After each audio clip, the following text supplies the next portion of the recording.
तो बहुत ज़्यादा वक्त नहीं हुआ है मुझे यहाँ लखनऊ में आए हुए, 4-5 साल हुए हैं। पर एक सवाल जो अक्सर मुझे सुनने को मिलता है यहाँ आने के बाद, इतने टाइम बाद भी, वो ये कि कहाँ से हो। वो पूछते हैं मुझसे कि तुम कहाँ से हो। मैं कहाँ से हूँ? उनकी लकीर खिंची ज़मीन से हूँ या किसी पराये आसमान से हूँ। वो पूछते हैं मुझसे कि मैं कहाँ से हूँ। नाम के आगे क्या लिखती हूँ, नाम के पहले क्या लिखती हूँ, क्या धर्म, क्या जात, क्या पहचान लिए फिरती हूँ। वो पूछते हैं मुझसे कि मैं कहाँ से हूँ। घर में कौन कौन है, कितने भाई, कितने बहन, माँ बाप या कोई और भी है। यूं पूरी जिंदगी उठाए एक नए शहर बस जाना महज एक शौक या वजह कुछ और ही है। सवाल सवाल सवाल और बस सवालों के जहां में हूँ। और वो पूछते हैं मुझसे कि मैं कहाँ से हूँ। मेरी अपनी सी बोली में वो बेगाना सा मतलब ढूंढते हैं और पूछते हैं मुझसे कि मैं कहाँ से हूँ। मुझे सिर से पैर तक देखते हैं, जांचते हैं, तोलते हैं, मोलते हैं, खुसफुसाहट में कुछ फैसले करते हैं और मुस्कुराते हैं। मुझे सिर से पैर तक देखते हैं, जांचते हैं, तोलते हैं, मोलते हैं, खुसफुसाहट में कुछ फैसले करते हैं, फिर मुस्कुराते हैं। यूं खिलखिलाती सी उन्हें अनजान लगती हूँ। हैरान हूँ मैं, क्या उन्हें इंसान लगती हूँ। वो एक पहेली सी जान मुझे सुलझाने लगते हैं, फिर थक कर पूछते हैं मुझसे कि मैं कहाँ से हूँ। मैं कहाँ से हूँ? मैं उस शहर से हूँ जहाँ सपने महंगाई में बिक जाते हैं, और उन मोहल्लों से भी जहाँ लड़कियों के लिए कायदे बहुत पहले तय हो जाते हैं। मैं अपने पिता की मुस्कुराहट से हूँ और अपनी माँ के चुप रोने से भी हूँ। मैं उन लोगों से हूँ जो हर रोज़ बिना शोर किए जीते हैं और हार जाने के बाद भी जिंदा दिखते हैं। मैं गीता के उन पन्नों से हूँ जहाँ कर्म ही पूजा है, और कुरान के उन अल्फाजों से भी जहाँ रहमत, सब्र और शुक्र में ही इंसानियत है। पर शुक्रिया। पर क्या कोई छू सकता है मुझे? पर क्या कोई छू सकता है मुझे, या एक अछूत समाज की लाचार विरासत हूँ? मैं तुम्हारे दिए हुए संस्कारों का बीज हूँ या तुम्हारे संघर्षों की फसल हूँ? तुम ही बता दो मुझे कि मैं कहाँ से हूँ।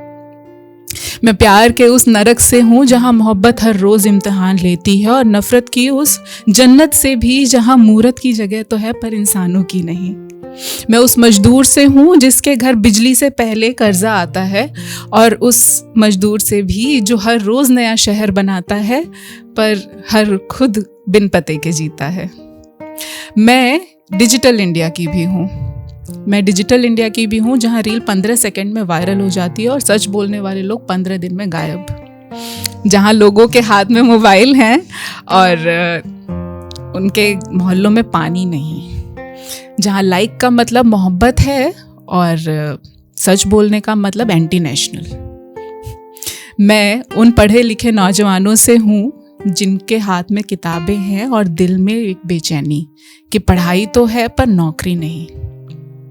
मैं उस औरत से भी हूँ जिसकी गोद में एक बच्चा है और पीठ पर सिलाई की मशीन, कि घर भी चलाना है और सम्मान भी बचाना है।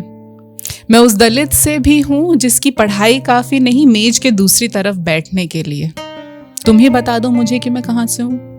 क्या मैं उन शादियों से हूँ जहाँ लड़की की उम्र से पहले दहेज गिना जाता है, या मैं उन अदालतों से हूँ जहाँ लड़की के हाल से पहले उसका चरित्र देखा जाता है। तुम ही बता दो मुझे कि मैं कहाँ से हूँ। मैं उन हैशटैग से हूँ जो हर महीने एक नए आंदोलन में बदल जाते हैं, और उन माँओं से भी हूँ जो हर साल एक नया निर्भया लॉ पढ़ती हैं, फिर भी डर के साथ सोती हैं अपनी बेटी के लिए। मैं ज़मीन की भी हूँ और मैं आसमान की भी हूँ, पर सबसे ज़्यादा मैं शायद इस जलते हुए समय की हूँ जहाँ हर दिन हर रोज़ कोई ना कोई स्वाहा हो रहा है, कभी जाति में, कभी धर्म में, कभी जेंडर में, कभी शर्म में। मैं उस अंधेरे से हूँ जहाँ रोशनी ढूंढनी नहीं पड़ती, रोशनी बनानी पड़ती है खुद से हर रोज़। मैं शायद उस समाज से हूँ जहाँ सवालों के ठीक जवाब नहीं मिलते। मैं उस दुनिया से हूँ जहाँ पहचान मिलती नहीं, पहचान बनानी पड़ती है। और मैं उस दुनिया से भी हूँ जहाँ जिंदा होने का मतलब सिर्फ सांस लेना नहीं होता, हर रोज़ लड़ते रहना होता है। बात ये ज़रूरी नहीं कि मैं कहाँ से हूँ, हम कहाँ से हैं। मैं सबसे पहले खुद से हूँ, और ये यूँ खुद से होना ही आज के समय में, इस दुनिया में सबसे बड़ी चुनौती भी है और सबसे बड़ी जीत भी। शुक्रिया।